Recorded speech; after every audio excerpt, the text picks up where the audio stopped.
Bonjour. Alors, je sais pas exactement comment je vais vous emmener ça. Fait que ce que je vais faire, c'est que je vais tout simplement relater les événements de mon après-midi. Ça va être ma façon de procéder. Donc, je faisais une recherche sur les dynasties du dragon. Et puis, je suis arrivée sur John de Gaunt, ok? John of Gaunt, G-A-U-N-T. Non, c'est relié, mais pas directement, presque directement, mais je ne le savais pas. Puis cet homme-là, c'est ça, il parlait que son ancêtre était John of Gaunt, G-A-U-N-T. Là, énervez-vous pas avec l'anglais, parce que c'est pas une vidéo en anglais. C'est pas parce que c'est de Gaunt, of Gaunt, que ça vous concerne pas, loin de là. Au contraire, ça vous concerne. Maintenant, les images que j'ai mises dans la vidéo, les images que j'ai mises de Geoffroy Plantagenet à Édouard le Ier, et la seconde image que j'ai mise d'Édouard Ier à Édouard III, puis que j'ai encerclé Édouard III, qui est mon ancêtre, de la même façon que j'ai encerclé Geoffroy Plantagenet à Édouard le Ier, Marie-Mathilde d'Angleterre. Okay. Ces images-là, c'est pas pour vous prouver, malgré que ce sont mes ancêtres.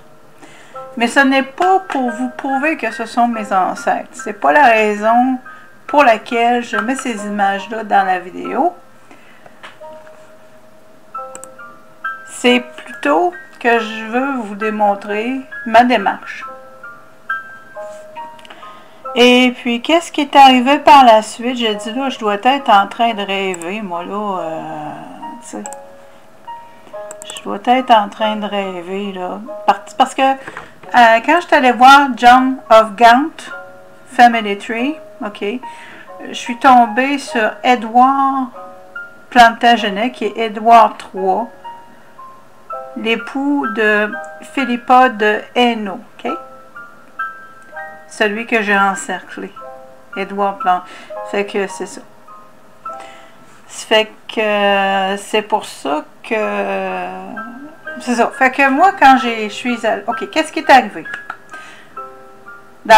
J'avais été sur John de Gaunt, Family Tree, arbre familial. Et puis là, dans la liste des enfants, il y avait Édouard Plantagenet.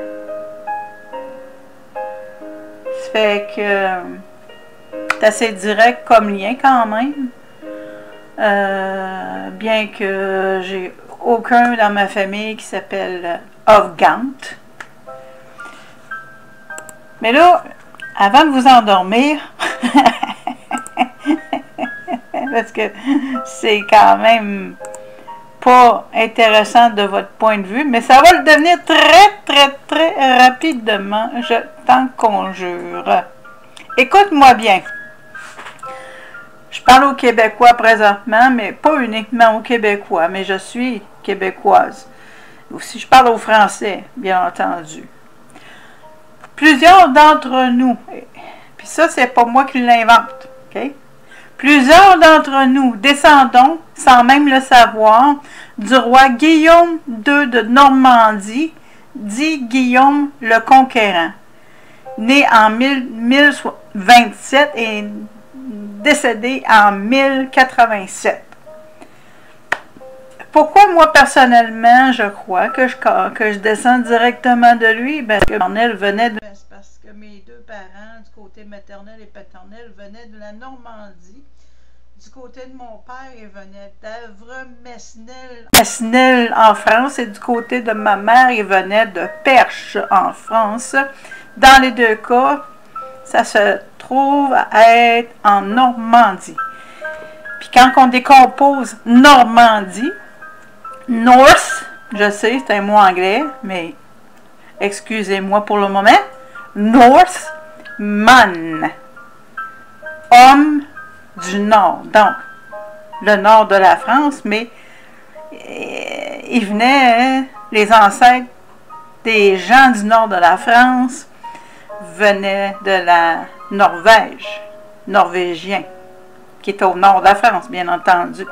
Fait que là, plusieurs de nous, Québécois, sommes des descendants de Guillaume II de Normandie, surtout si tes ancêtres viennent de là, du côté de ton père ou ta mère, ou les deux, là, c'est clair. Par la suite, puis bien entendu, je vais mettre les liens dans la description de la vidéo.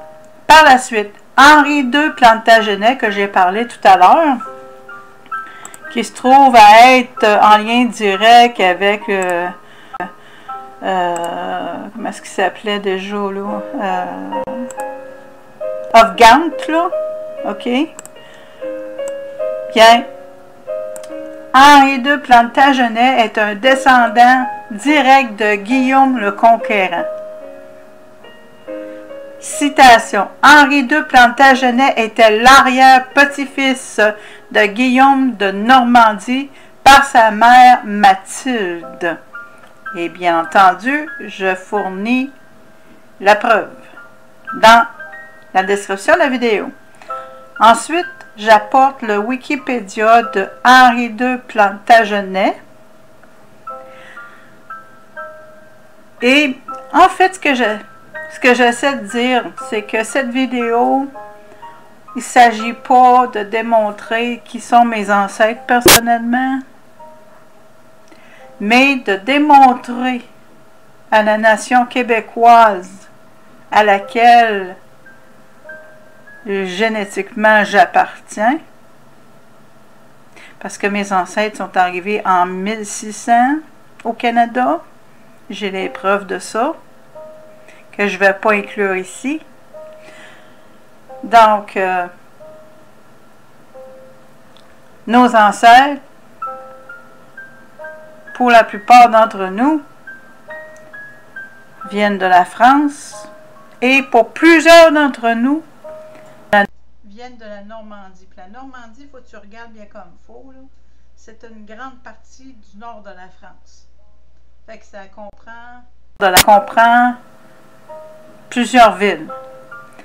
Ça fait que, alors pourquoi j'amène ceci à votre attention, à ton attention, si tu préfères que je te tutoie, c'est parce que on doit retrouver nos origines.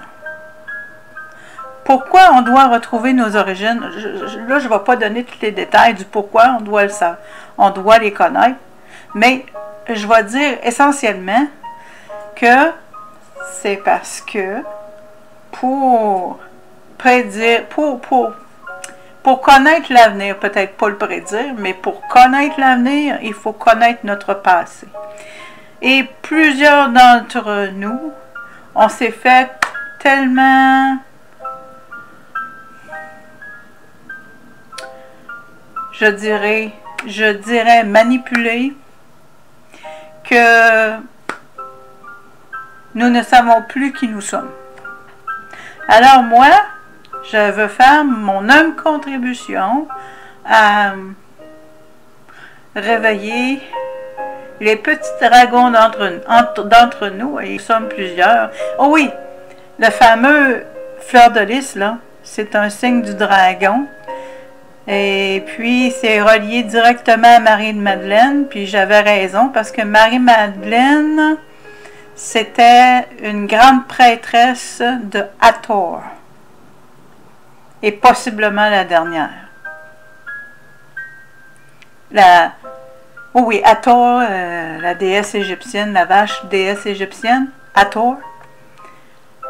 J'ai trouvé l'information aujourd'hui que Marie-Madeleine, c'était écrit que Marie-Madeleine était fort probablement la dernière prêtresse de Hathor. Mais personnellement, je crois qu'elle l'était, à cause de la recherche que j'ai déjà faite à son sujet, que j'ai déjà partagée. Alors voilà, c'est tout pour le moment, parce que comme je t'ai dit, mon but n'est pas de prouver ma généalogie personnelle, mais plutôt de porter à ton attention, parce que moi maintenant je sais que ma famille descend des lignes du dragon, et pour plusieurs d'entre vous, c'est le cas, et les petits dragons doivent se réveiller. C'est grand temps. Il est vraiment grand temps que l'on se réveille et que nous nous unissions pour faire des choses nobles pour nos contemporains. On en a grandement besoin. Merci pour votre écoute.